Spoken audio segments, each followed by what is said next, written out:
My fiancée screamed, "I'm calling the police, you hit me." When I refused to pay for her shopping spree, I said, "Please do." Then I turned on my phone's camera and calmly waited. When the officers arrived and saw my camera footage, she was the one in handcuffs. I, 29 male, was with my fiancée Bianca, 27, for 3 years. We were supposed to get married in 4 months. Emphasis on were. Last Saturday started normal enough. Bianca wanted to go shopping for a few things for the wedding. Cool, I thought we'd hit up some stores, grab lunch, normal couple stuff. I brought my credit card expecting maybe $300 to $400 in damage. I was so wrong. First store was fine. Some decorative stuff, about $150. Whatever. Weddings need decorations. Second store, she picked up shoes. $400. I raised an eyebrow, but hey, wedding shoes, I get it. Third store is where things went sideways. High-end boutique. She started grabbing dresses. Not wedding dresses, just regular ones, bags, jewelry. The sales lady was practically vibrating with excitement as the pile grew. I pulled Bianca aside. "Babe, what's all this for?" "For the honeymoon, obviously. I need to look good in photos." "You already bought honeymoon outfits last month. You showed me, remember? The whole haul video you made?" Her face shifted. "Those were for the pre-honeymoon trip." "The what now?" "The trip with my girls before the actual honeymoon. You know this." I did not know this. "Bianca, we never discussed a pre-honeymoon trip. We're already stretched with wedding costs." "God, why are you being so cheap? It's just money." The pile she'd accumulated? The sales lady cheerfully announced it would be $8,600. "Absolutely not," I said. "That's insane." What happened next still plays in slow motion in my head. Bianca's face went red, then purple. Then she grabbed her phone. "I'm calling the police. You hit me," she screamed at the top of her lungs. "Help, he's attacking me." The store went dead silent. Every customer turned to stare. The sales lady backed away. Here's the thing, I'm not an idiot. My brother Theo is a paralegal and he's drilled into me. Always document everything. So while Bianca was making her scene, I very calmly pulled out my phone, started recording and held it openly. "Please do call them." I said steadily. "I'm recording everything for our safety." She saw the phone and doubled down. Started hitting herself in the arm. Actually hitting herself. "Stop! Please stop hitting me!"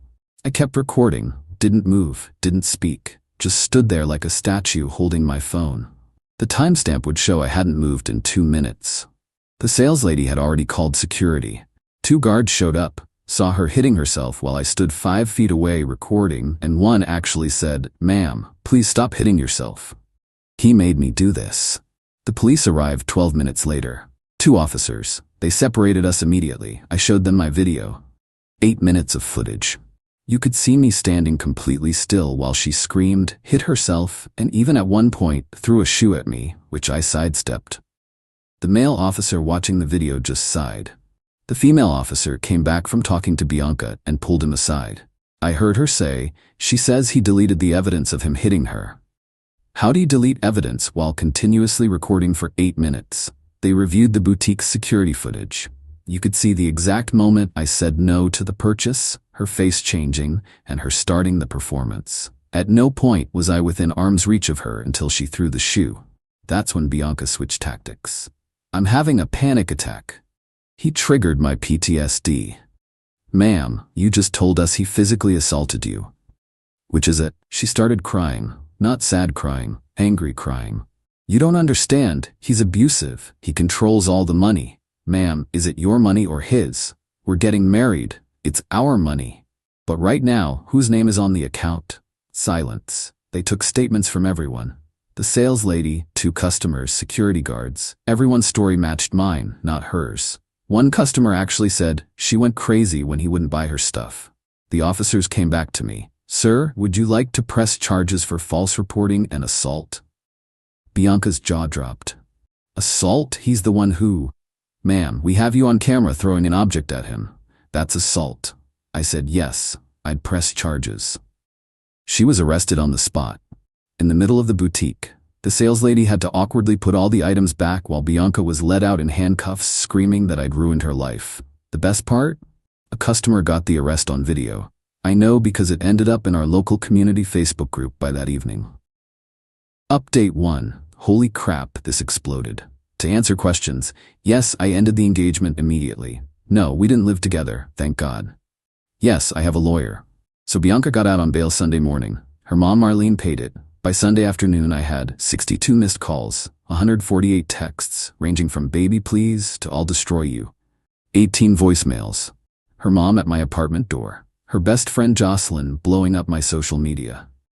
Marlene's visit was special. She brought a printed invoice, an invoice for emotional damages to my daughter, $10,000, wedding preparation time, $5,000, loss of future earnings as a married woman, $25,000, defamation, $50,000. You owe my daughter $90,000 or we're suing. I laughed, actually laughed. Your daughter assaulted me and filed a false police report. She was stressed. You should have just bought the clothes. It was almost $9 grand. So, a real man provides. What kind of husband will you be? I won't be one. We're done.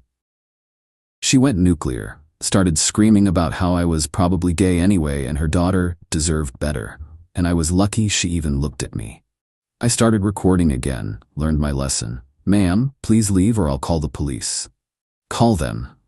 I'll tell them you attacked me too. Like mother, like daughter, huh? She actually swung her purse at me. Got it on camera. I called the cops. She left before they arrived, but I filed a report. Then came Monday. I get a call from my credit card company about suspicious activity. Someone tried to use my card number for a $3,000 purchase. The billing address? Bianca's parents' house. She'd memorized my card info. Fraud department shut it down, issued a new card. I added it to the police report. But wait, there's more. Bianca showed up at my work Monday afternoon. Full makeup, tiny dress, crying performance. Told our receptionist she was my fiancée and there was a family emergency. Receptionist called me. I came down with my phone already recording. She saw me and started the waterworks. Baby, please, I'm sorry, I was just scared. You know how I get. Bianca, you're not supposed to be here. Please leave. But I love you. We can work this out. You falsely accused me of assault. And I kid you not, she said, but I didn't mean it. I just wanted the clothes. I had to get security to escort her out. She made another scene, claiming she was pregnant. Plot twist. She wasn't. How do I know? She posted pictures doing shots with Jocelyn that same night on Instagram, tagged at a bar, with the caption, single and ready to mingle, ex was abusive anyway. My lawyer screenshot everything. Update 2, buckle up, because Bianca's entitlement knows no bounds. Court date for the criminal charges was set. But first, I had to deal with the wedding cancellation. Lost deposits everywhere except the venue. 120-day cancellation policy, I made it under the wire.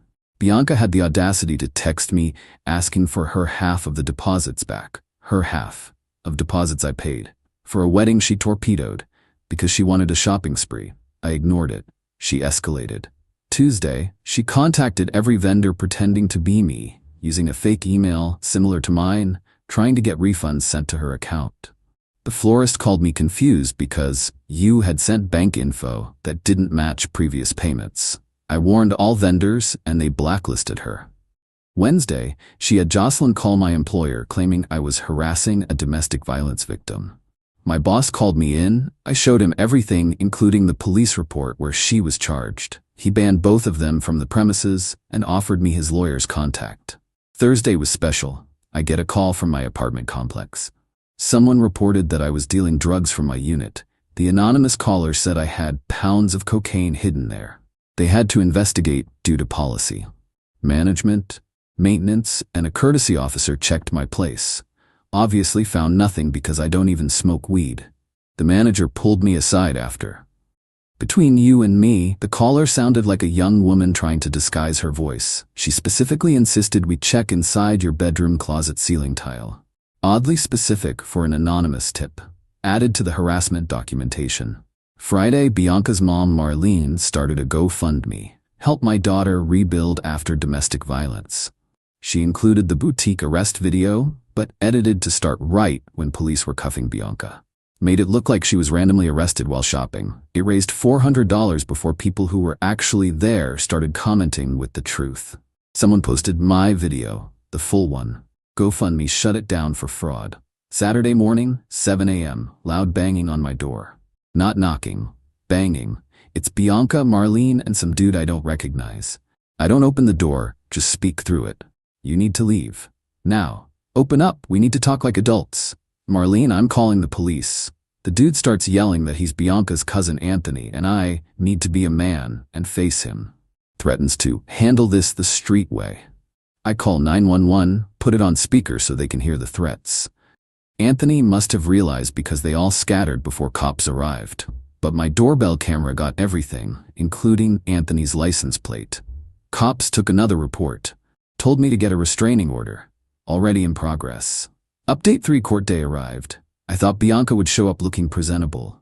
Wrong. She wore a white dress, seriously, fake arm sling, and had Marlene pushing her in a wheelchair. A wheelchair. For court about her falsely claiming assault. The prosecutor actually smirked. Judge reviewed the evidence. The boutique video. My video. Security footage. 5 witness statements. The fraud attempts. The harassment reports. Bianca's lawyer tried arguing she was having a mental health crisis and needed treatment, not punishment. The judge asked what mental health condition causes someone to memorize credit card numbers and commit fraud. Silence. Then Bianca, against her lawyer's advice, asked to speak. The judge allowed it. Your Honor, he ruined my life. I'm a good person. I was just stressed about the wedding, and he's always been controlling with money. He made me sign prenups and everything. You weren't married? There was no prenup. Well, he would have made me sign one. That shows what kind of person he is. The judge looked tired. Miss Name, you're charged with false reporting and assault, not theoretical future prenups. But he's the real criminal. He filmed me without consent.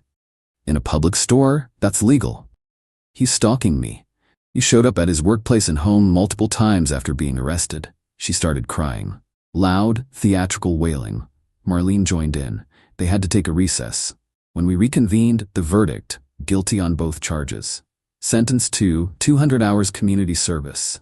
Anger management classes. $5,000 fine. Restraining order granted for 2 years. Probation for 1 year. Bianca lost it. Started screaming about injustice, how the system fails women, how I probably bribed everyone, had to be physically removed while shouting, "He'll pay for this."